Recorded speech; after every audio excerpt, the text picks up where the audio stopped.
Welcome back to another edition of Fox on West Virginia Mountaineer Sports. It's an exciting time in the world of college football, especially as a West Virginia Mountaineer fan. We are just 9 days away from the West Virginia Mountaineers taking on the Penn State Nittany Lions to open up the 2024 season at Milan Puskar Stadium.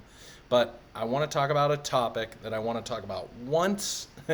And this will be the only time that we get into this topic in the context of the entire regular season. And we'll come back to it if it rears this topic, its ugly head, in the month of November or perhaps afterwards. And that is about perhaps the favorite question, or at least the favorite question of the Neal Brown detractors out of Mountaineer Nation. And what do you consider Neal Brown's job status heading into 2024? And the whole premise for this show, I want to begin by saying is I'm not a gambler. I feel like with my addictive personality that if I ever got into sports gambling, I wouldn't know when to stop. So rather than even just throw a little money here or there on different games or win-loss totals or other prop bets, even just like on the sports gambling apps themselves, I think especially is where I would get the most addicting. Now, college March Madness brackets, fantasy football, those kinds of things, I'm not counting toward that. But just like the actual betting of games or seasons, things of that nature, that's not me. But why I talk about it whenever I do preview shows this game or in the context after the fact is because I feel like in this crazy subjective world that we lived in which everybody has a valid opinion on anything, that Vegas gives the most objective view of a game or of just the situation, because Las Vegas would be Albuquerque, New Mexico if it wasn't for the gambling industry. Millions and billions of dollars have been raised because of those casinos and other gambling endeavors. So when I see a sports book, and this was the case just about a week ago, from Bet Online, and it's producing the first college football head coach to be fired list for the 2024 season, and I see the head coach of my beloved West Virginia Mountaineers, Neal Brown, 10th at 14-1 odds, tied with Scott Satterfield at Cincinnati, just ahead of Pitt's Pat Narduzzi, who at 12-1 odds finished 3-9 a season ago. Now, more secure than Florida's Billy Napier, Arkansas's Sam Pittman, Miami's Mario Cristobal, and Baylor's Dave Aranda, who make up the top four respectively. But I am very surprised, to say the least, that Neal Brown's higher than, say, a Tony Elliott at Virginia, whose program has accomplished really diddly squat for my entire lifetime. Or perhaps some established coaches, legends in their own right in a way, Dabo Swinney at Clemson, namely, or Lincoln Riley at USC, Brent Venables at Oklahoma, whose fan bases are crying out for more while shelling out probably twice to three times as much NIL money as West Virginia, but they have currently twice the favorable odds as Neal Brown. So I'm very puzzled by where Vegas's take on this at 14-1 odds where Neal Brown is coming in at. So I want to take us back. I feel like I do a lot of history telling, a lot of retelling on this show, but this was an entirely different situation and story, I feel like 12 months ago, sitting in this, exact chair, exact spot, just about ready to start this channel. Completely different story. We as Mountaineer fans, and I think the nation at large, Big 12 media too, all had the backyard brawl and the month of September circled.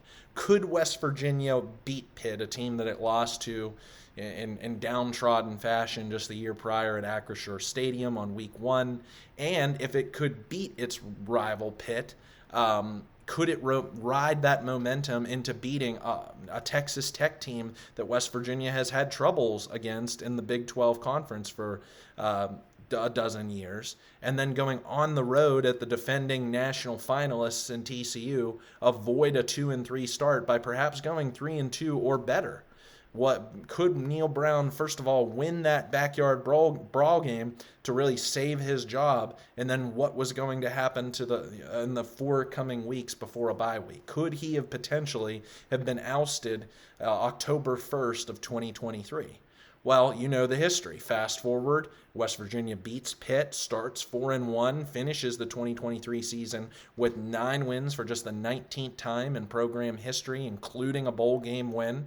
West Virginia University and Country Roads Trust in tandem retains its indispensable returnees for 2024.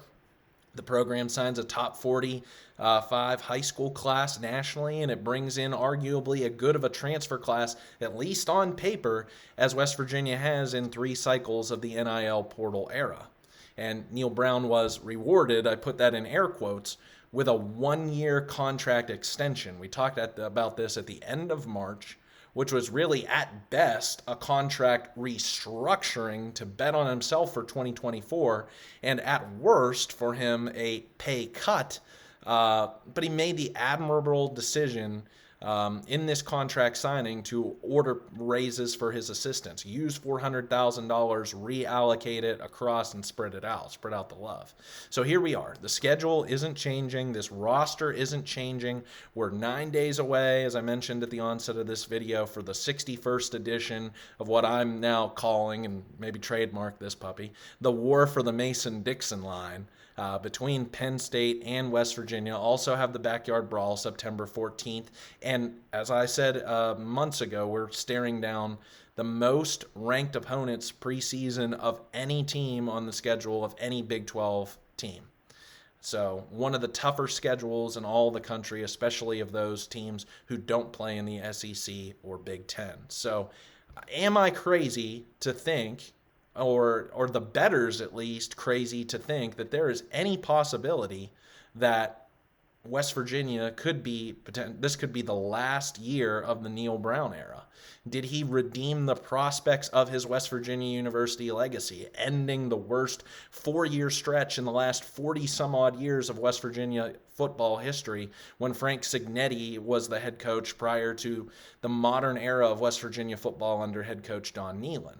Or will this be really a stepping stone season, I feel like, toward Neal Brown having a long career at West Virginia, longer than Rich Rodriguez, Ira Errett Rogers, Art Pappy Lewis, or even Dana Holgerson? So 4 different outlooks, 4 different benchmarks for what West Virginia, Neal Brown, and Ren Baker does, I feel like, by the end of the season. I think this parlays pretty well with my episode that I made my season predictions, went game by game for you, gave you a breakdown predicting West Virginia to finish 9-3 for the season, another banner year. But unfortunately, falling just short of making the Big 12 Conference Championship game, getting into the college football playoffs. But so let me at least give you these benchmarks. I feel like starting at the top. Starting at the very top, West Virginia reaches its ceiling, wins 9 to 10 regular season games, finds its way into the Big 12 championship game, and makes a college football playoff appearance, which I feel like is the best case scenario. I don't think that West Virginia has the roster as, say, an Ohio State, a Georgia, an Oregon, a Texas, Alabama, these teams that are already being talked about by all the national pundits as the Final 4 or Final 5 best teams in the country this year. But there is definitely the capability that outside, as Paul Atreides says, I see a very narrow way that I think that West Virginia can have one of these banner years, better than 2018, arguably, its best year in the Big 12 Conference. So if West Virginia gets to that point, top level, I feel like Neal Brown and from Ren Baker and West Virginia University, Brown's going to get a big-time raise. I think around that $6 million mark per year annually, that would have him 25th to 30th internationally. More than Pat Narduzzi at Pitt, who's getting paid at that level, and again, finished 3-9 this past season. Now, why does West Virginia have to go so big, per se? I think that if you keep up with the news in college football, and you have to, not just on West Virginia, but in the world of college football, the University of Kentucky is not really happy with its head football coach, Mark Stoops. Was really kind of complainy and frustrated this past offseason. It sounds like with Kentucky's NIL resources. I know that he had spats with Coach Calipari for saying it's a basketball school versus a football school. He's getting paid like a top 10 head coach in college football. Kentucky, not necessarily a blue blood program in football, but they're part of the Southeastern Conference, want to be relevant, and that's Neal Brown's home state. I feel like that's the one program in college football in that Neal Brown could potentially make a move from West Virginia to, and I think that's been speculated about since the day he was hired. That's the scars of the Rich Rodriguez era that we all bear who lived through that. Is we're always looking over our shoulder, always worried that if West Virginia has type of national success, that the program leader is going to leave West Virginia. So if there's a program that you can connect some dots to that Neal Brown might make that kind of a shift, it's Kentucky. And if Kentucky doesn't reach the kind of level that it expects paying Mark Stoops at that level, he's as complaining as he is about NIL. Tennessee's an up-and-coming program in what was previously the SEC East. Georgia is a national juggernaut. You now add Texas and Oklahoma to the SEC. Kentucky could find itself in that kind of bottom half, bottom tier, and it could go out there and, hey, we're taking a pay cut in a sense to go out there and pay Neal Brown at $6 million per year. So could there potentially be a bidding war? And that's the best that West Virginia can offer, because, again, going back, I don't know what Don Nehlen's contracts were like, but West Virginia during Dana Holgerson's era, and that was one of the thorns in the side of Rich Rodriguez wanting to leave to Michigan, was being paid as a top 25 head coach across college football.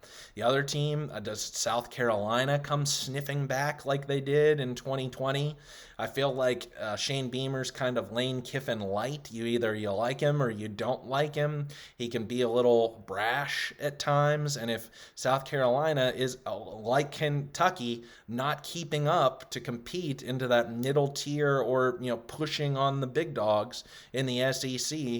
They tried this in 2020, and that's why Shane Lyons decided to give Neal Brown that exuberant extension after, just 2 seasons in Morgantown. So does South Carolina come sniffing back? Those are 2 teams I feel like, you got your eyes on them, I feel like, in the landscape of college football. So that's where I think, what Brown would have to be paid to be like after taking a pay cut this past season, that WVU has to make an investment in him if this team can take a step forward and get to that kind of a level.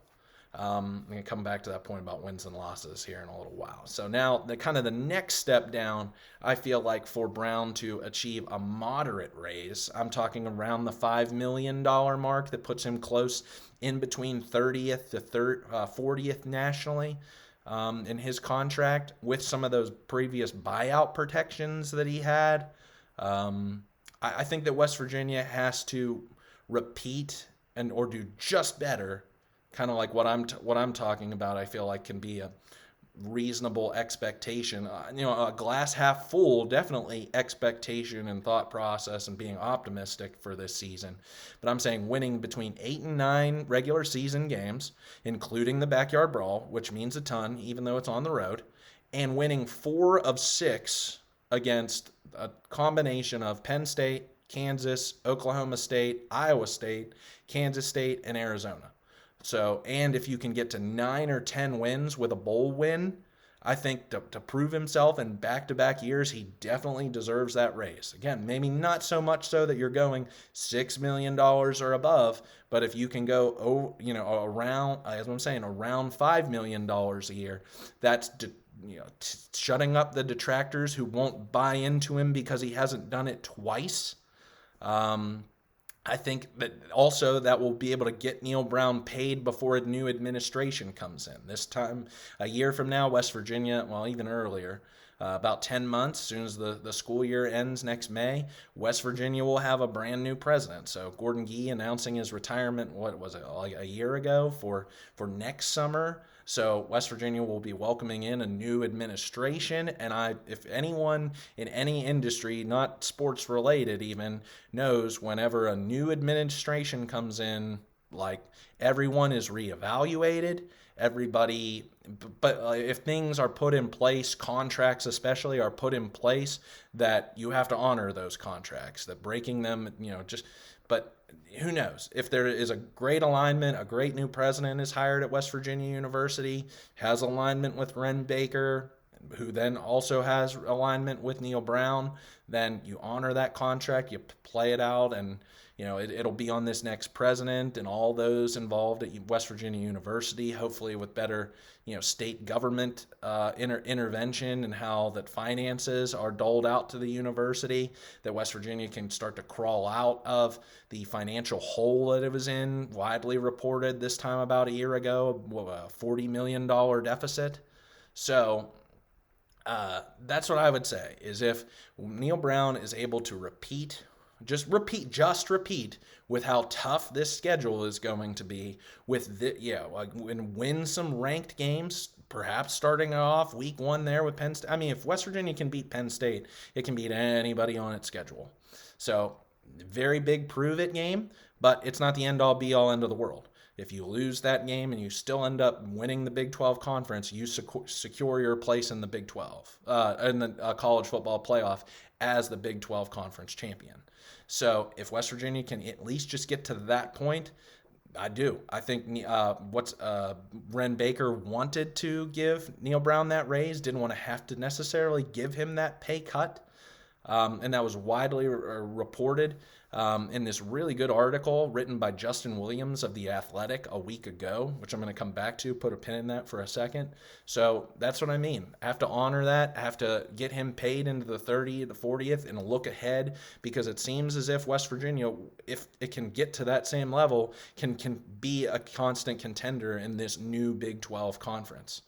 If you look at what West Virginia will lose for next year, I know we'll be talking about the offensive lines and defensive lines who graduate so many seniors, but you'll have Nico Markey all back, a slew of different skill position players, and you have some youngsters in the linebacking core who should all be back theoretically for next season.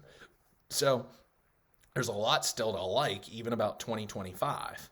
And Neal Brown has been setting this program up for these years to finally pay off. So kind of want to come back. I'm going to stop there by talking about what Neal Brown can achieve, getting up into that highest level, top 25 in the country in a contract, and buyout protections and everything that, maybe he doesn't necessarily have right now from a contract standpoint that he can then get. Or if he repeats this success, be prepared, Mountaineer Nation. I'm telling you, I think that he will end up getting a raise. Maybe not extra years since he's already signed for the next 3, but maybe they add an additional year and they bump that pay up into that $5 million range. So coming back to that article, I really, really like this. Wanted to hit on a couple of points before I talk about if Neal Brown is either on the hot seat, what has to happen for West Virginia to have to make a tough decision on that, to stand pat, or to fire him. Because we have to address it, I feel like, and then I'll address it once, and then we'll talk about this entire season, and that won't really necessarily factor into this, but we'll see what happens in about 4 months or so. Really good article chronicling the last 18 months of West Virginia University football, which I feel like I've been doing, if you're a regular follower of this channel, over the course of the last year, is from where the West Virginia 2022 season ended to today, coinciding with the dynamic of Neal Brown and Ren Baker's jobs separately and in partnership, in tandem. I thought this quote that's really stuck with me, and that's what I wanted to talk about as part of tonight's show, that West Virginia, according to Ren Baker, West Virginia is very much a fit job. Not just anyone can come in here and win, particularly in football. Coach Brown and his staff have done a good job of focusing on what they can control. Eventually, I believe the scoreboard metric catches up to that. Want to unpack that a little bit. Starting it off with the beginning. The quote about being very much a fit job, not just anyone can come in here and win, particularly in football. I'm going to say yes and no to that. Let's go back to the modern era, beginning of the modern era of West Virginia football, not before Bobby Bowden and Frank Signetti, but with Don Nehlen, the greatest head coach of all time. He was the offensive coordinator with Bo Schembechler up at Michigan. Yes, he was from Mansfield, Ohio, so not extremely far away from West Virginia, so geographically kind of in this mid-Atlantic Appalachian region of the country. But he was up at Michigan, and he came from Michigan to West Virginia, established a whole new culture, and most importantly, which I want to talk about, are really the forces at work at any college football program. And this is where I disagree and say no about Baker. Our college football program facilities, paying your coaches, booster and administrative support, and now since July 1st, 2021, NIL dollars. So what happened in 1980? Can we recall? West Virginia got a brand new stadium. It got what we know now as Milan Puskar Stadium, Mountaineer Field, this beautiful facility that you can see behind me. And like, if anybody is, I feel like 60 or older or can remember their times at Old Mountaineer Field, my dad, a West Virginia or a 1977 graduate, by the end of its days at Old Mountaineer Field, was really decrepit. It was really falling apart. Love that location. Don't get me wrong. If you see old photos of it, beautiful. Love the location. You could just walk down, but with the amenities that Milan Puskar Stadium has, namely all the parking lots that I've talked about in my go check out some of my videos about the WVU fan experience where I talk about this, with the layout of it, easily to traverse, now the open concourses that Milan Puskar Stadium has.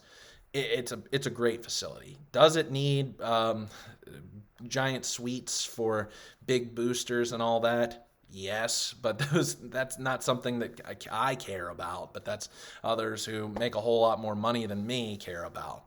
But again, Don Nehlen was riding that, coming from Bo Schembechler's program, getting the investment of a brand new football stadium that he could tout, and he had early on success.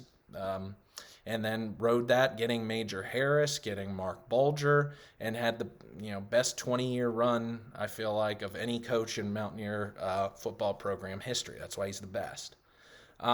So can West Virginia have an outsider? But I also, yes, it can. We're talking about when Ren Baker was hired. Ren Baker had no connections to West Virginia University, unlike all of the last 100 years worth of athletic directors at the school. So an outsider can win at West Virginia. Now, does it help to have someone who, like Bill Stewart said when Dana Holgerson has, know the area, know the land. Rich Rodriguez was ultimately the golden child for a reason. Born there, played there, then came back and coached there. If he would have continued on, West Virginia didn't throw that Pitt game in 2007, perhaps won a national title, he'd have been absolutely legendary.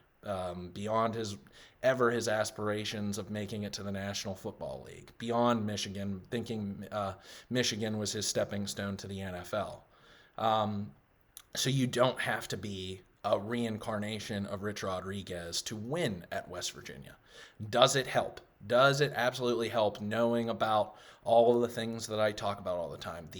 I think Neal Brown had the idea of it and the respect and the admiration. Again, living in Kentucky, contiguous states, knowing about the culture, knowing how much people care about West Virginia.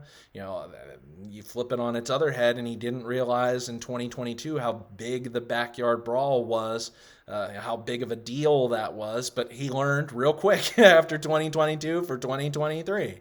So he's learned a whole heck of a lot during his time. I'm sure the people, the power players, again, going back to that booster administrative support, if you don't have that, like, I hate to say that. I mean, as much as that means about wins and losses, but it's the people who write the big checks who you gotta keep happy.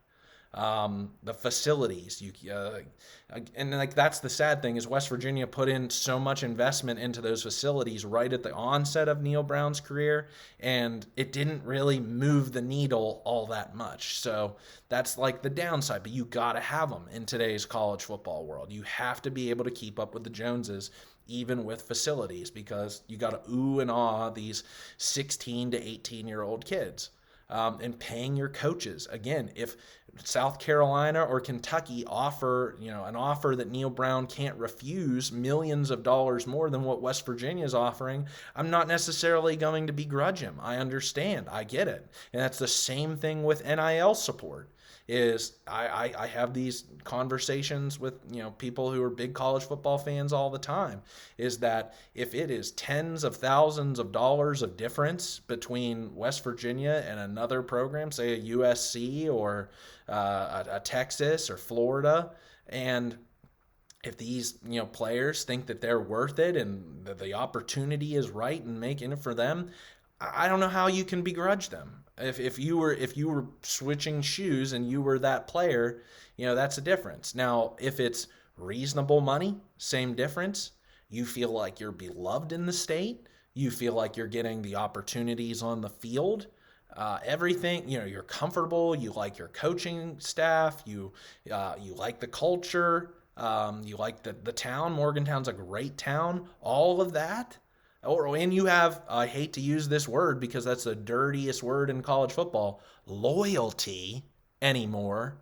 Like Zach Frazier having deep-rooted loyalty, not going to Alabama this past season when they wanted him at center, or even a Dante Stills or Darius Stills, who I'm sure were recruited like crazy by other top programs at the onset of the NIL era, but deciding to stay home in state and not go elsewhere. Like that factors into things. So by Neal Brown being a right fit coach, recruiting right fit players, perhaps passing on some mercenary players or letting some mercenary players go who would poison the well and the culture that he's tried to create. I think he had some of that really through 2020 into 2022, that West Virginia's past that now. But that's not to say, at the end of the day, that it's not about wins and losses because college football is a business. If you're not winning, you're not putting butts in the seats at Milan Puskar Stadium. And like this was what everyone was saying at the end of 2022. Neal Brown is a great guy. He's the kind of all the family man and like the gratuitous to the fans and alumni players and all of that jazz. Everything that Dana Holgorsen wasn't. That Dana Holgorsen was all about, him and coaching ball. He didn't want to necessarily have to do all the recruiting aspect. He had probably a small clique of players, and I think that kind of manifested. We saw that after he was gone, that like you were either in or you weren't in with Dana. And once he was gone, like that culture shift was so different with Neal Brown that a lot of players ran off.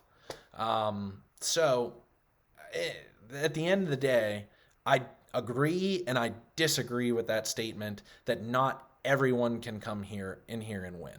If you could have pulled a Nick Saban, even like maybe a bad example because he's born in West Virginia, but if you pull, Dabo Swinney's a tough example, Kalen DeBoer, or even Elaine Kiffin, or Steve Sarkisian, great offensive mind at least. These top coaches across college football and put them in Morgantown, know how to coach ball, and can do a lot of the same things that Neal Brown can do from a CEO type of standpoint, organization head, that yes, they can be successful here. That's what I mean. Like Darren DeVries, if he is a really great coach and Ren Baker thinks he is in basketball, this could be a much quicker turnaround than maybe fans like myself who were ruining the day when Bob Huggins was no longer going to be the head coach, that he'll figure it out if you have all of these forces behind in support. The facilities, the paying him comparably to what he's able to produce, that booster administrative support, and now NIL money, all of that. And going back to football, West Virginia has given Neal Brown a lot of what he's, I feel like, I don't want to say needed, but like kind of asked for. Beyond just the payment in his contract, the facilities, like I just talked about, that was one of the big reasons why West Virginia got Nico Marchiol, because he said they had just as good, if not better, than any program he ever visited. That played into a factor. I think time that he's been allotted to. Like, Michigan ran Rich Rodriguez off in 3 seasons. They're already talking about firing Billy Napier if he doesn't win week 1 against Miami. I mean, that time is a valuable, precious asset in the world of college football anymore, because you're not afforded like a Frank Beamer, 5-6 losing seasons or 500 seasons before you can finally turn the corner, turn the page, get a Michael Vick, and your whole history of your program is changed over. So time, the support staff. How many times does Neal Brown talk about nutrition and strength and conditioning in his press conferences, especially between January until August? I mean, that's the first things out of his mouth. And that plays into West Virginia's recruiting strategy of trying to get guys who are kind of physical tweeners at different positions, maybe under-recruited because of that. West Virginia gets them into Mike Joseph's absolutely monstrous strength and conditioning program, gets them into the nutrition program, feed them up, put on weight, get faster, stronger, and that's when they can produce 2 to 3 years into the system, and okay, it's not that big, different of a level playing field between programs who recruit 5 and 4 stars predominantly. The other thing, Drew Fabianich. I mean, what he's been able to do, I feel like, in just 12 months in West Virginia. Great art, another good research and work by Chris Anderson at earsports.com. Read it today, talking about all the different players and who have left the team in this offseason. Haven't really made a show about that, but I can maybe address that now. And how West Virginia said sayonara to some guys who are now not at the only player who is in a starting position at a Power 4 program is Hershey McLaurin at Nickelback, or he's the second string safety. Otherwise, Mike Lockhart's not starting at SMU. That was probably the only other addition that you thought, man, you'd like to have that guy back in Morgantown. Otherwise, it was a bunch of guys that West Virginia brought in either through high school recruiting or transfer portal recruiting who are now on to the G5 ranks. And they might be starting at G5 programs, but it's a whole different ballgame at that G5 level. So, and then the more NIL dollars. And I know this could still be better. But finally, everybody on that indispensable list I talked about many a times were retained. And maybe West Virginia will never get to the level of, say, Colin Cowherd said on his Greg McElroy's show earlier this week, that he has on good authority to be able to say publicly that USC's payroll for football NIL is $13 million. 2 years ago, or it might even been last summer, Ryan Day said that, I think at a booster meeting or something, it leaked to the media, that they need $14 million to be able to compete at the level that fans think that Ohio State should. And everyone just oh my gosh, college kids are now getting paid upwards of $14 million for a football team? Oh my goodness. And I reference this all the time. Stephen Ford, Country Roads Trust CEO and one of the managing directors there, said on the Raspy Voice Kids podcast, what was it? I think going into the beginning of last summer that he could report that the 2022, that was 2 seasons ago. I know it feels like it was like forever ago, but that was 2 seasons ago. The 2022 West Virginia football roster in NIL dollars was worth $1 million. One. So in 2 years' time at USC, a program who's borderline top 25 right now, has one of the highest paid coaches in college football in Lincoln Riley, has a Heisman Trophy winner, is in Los Angeles, California, like all of these things, and they're paying $13 million for their football players. So, like West Virginia, they will always, always, always be an arms race for NIL dollars and it's only going to get worse while West Virginia's in the Big 12 and not the SEC or Big 10. And this TV money from ESPN and Fox is going to start rolling in. So when how could West Virginia ever, pay, or does it really justify to pay Neal Brown $5 or $6 million per year? Yes.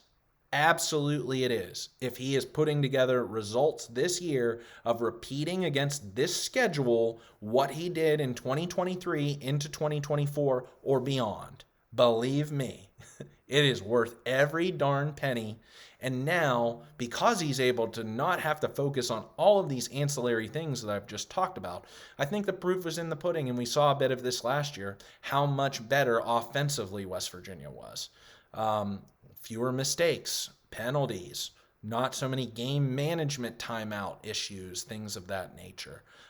Turning the ball over, being the best rushing attack in the Power 5. That if he's able to focus his time on coaching, just like he was doing at Troy whenever they were able to upset LSU and Nebraska, that I think we're going to, as Neal, and that's where I will agree with Wren Baker's quote, is I think with this time that's been allocated to Neal Brown, that he can go, and you're going to see the proof is in the pudding.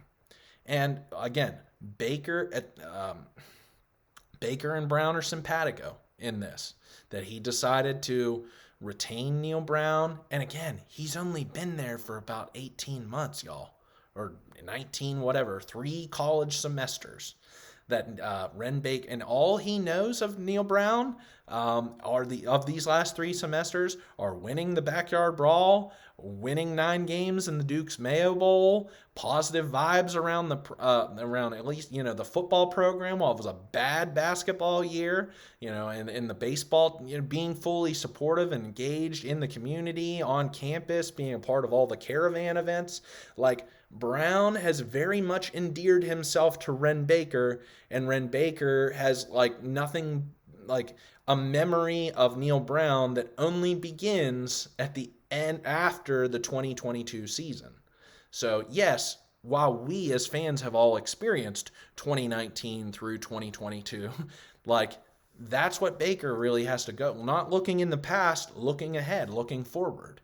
So, that's why they are in alignment right now with Gordon Gee, who's just about, out the door. And even still, Gordon Gee, very, influential voice in the college football world, and is supportive of Neal Brown. He's supportive of Baker, gave Baker a raise, and the board of trustees giving Baker a raise, and Brown also now is in a prove it 2024 year. So 38 minutes in, I'm sure all the Neal Brown detractors are just like, all right, Carson, I've been waiting. I've listened through all of your propaganda. I've listened through, I still don't like Neal Brown. He's still got to prove it to me. He's still got to do this. He's got to do that. Okay. So, and I'm a realist. So I will give you my take here. And I feel like I'm almost like feeding the lion's den here with hot take content. But what I feel like that West Virginia and Wren Baker would have to make a decision, and would stand pat with Neal Brown, but would really kind of be on the hot seat, I would feel like, justifying a 12-1 odds, top 10 list that I talked about at the onset of Sportsbet, listing Neal Brown that high of a potential of being fired, is if West Virginia only gets to 7 wins, none of them against ranked opponents, especially if West Virginia stays relatively healthy. If the biggest wins on the schedule are Iowa State and UCF, And I'm not counting Pitt in there, even though like at the backyard brawl would have to be a win at that point in time. I feel like it would be like okay, we're not going to adjust your contract. We're going to stay where we're at and, move forward into 2025 and, figure it out from here. So 7 wins. And like some people, 7 wins. Oh my goodness. Like, really? That's good. I mean, I think like people who are really rabid West Virginia fans and like you probably are thinking to yourself like I'm shooting expectations low. If West Virginia only wins 7 games, like I'm going torch and pitchforks to Neal Brown's house on Cheat Lake. Like, okay, I'm not going to be one of them, but okay. But I also want to admit the reality that I'm saying, and this is all go to my last level here. What would get Neal Brown fired? I feel like is just 6-6, and you lose the bowl game, or you fail to make a bowl altogether. That's unacceptable this year. I know that the win-loss total record for West Virginia across a lot of, again, sports gambling websites is just 6.5. So you're not hitting the over in that case. If I feel like that's a good mark. If it's 6-6 with this good of a roster, and how much investment has been made into now year 5, 19, 20, 21, 22, 23, year 6 of the program, that's just not good enough. You cannot go backward. And even 7 wins, again, might be a bit of a step backward.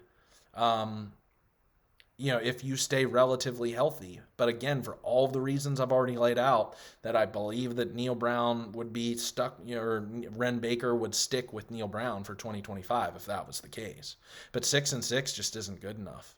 That's not. I know for programs like a Baylor trying to shoot for that, Pitt's trying to shoot for that, Cincinnati, Houston, Arizona State, like they would love to get to 6-6. I feel like this year, given where their team's at, but and their head coaching situations.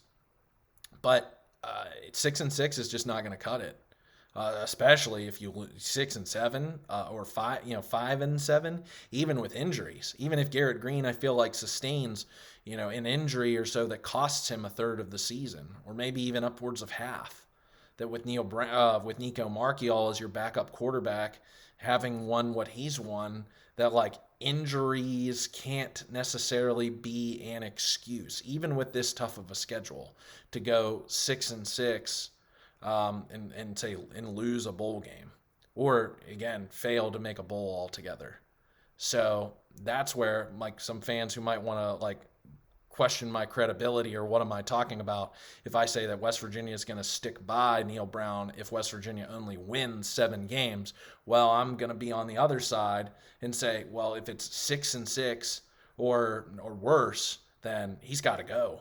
Then and why I'm leaving this for the end and why I get used 38 minutes of talking about this, I don't think that's the case.